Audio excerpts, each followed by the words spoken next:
అలాంటి మాయతనమై మాయతానై మాయ పనులను చేయించింది. మరి మాయ తన మర్మము గననే మాయవైపు మన యొక్క రాష్ట్రాలు తెలుసుకుంటే అది మాయవైపు పట్ట బయలును గురుడు చూపిన నట్టు లేఖను పుడమయందును పట్టు విడువక కుట్టు మరువక దిట్టమైపోయాన్న పట్ట బయలును మన గురువు ఎదిగించాడు. దాన్ని ఇక మర్చిపోవాలన్న అవకాశం లేదు. ఎందుకంటే కళ్ళ ముందే ఉంది. కన్నుల ముందునయుండు కంటి చేయగనకుండు నోటిలోనయుండు నలుగకుండు కాళ్ళ క్రిందనయుండు కాళ్ళ కంటకయుండు చేతిలోనయుండు చిక్కకుండు. చేతిలో ఉంది చిక్క పట్టుకుంటే చిక్కగా అంతా ఉంది. పైన క్రింద లోపల వెలుపల అంతా ఉంది. అంత ఉన్నప్పుడు మన ముందు లేదా చేతి పట్టుకొని చిక్కుతూ ఉందా? చిక్కదు.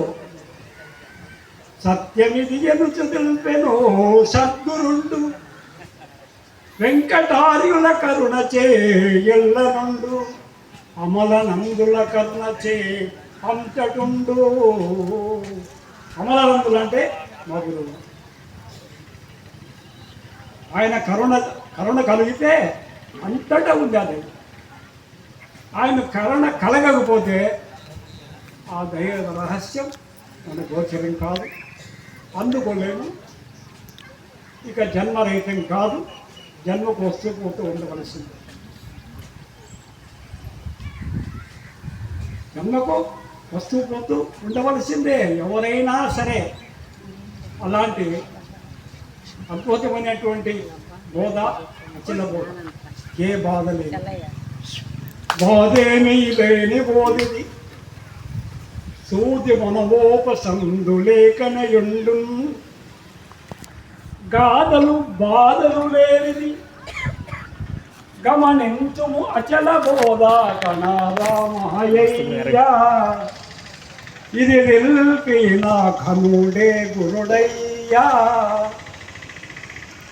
సదామాలా మధు సత్యం సద్గురుని కృపా చేత విధమేరిగిన జన్మ ఇక రాదు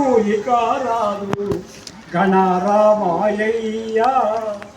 ఇది తెలిపిన ఘనుడే గురుడయ్యా. ఆ సత్యాన్ని ఎవరు తెలుపుతాడో ఆయనే ఘనుడు, మహాత్ముడు, ఆయనే నిజగురు, పరమగురు.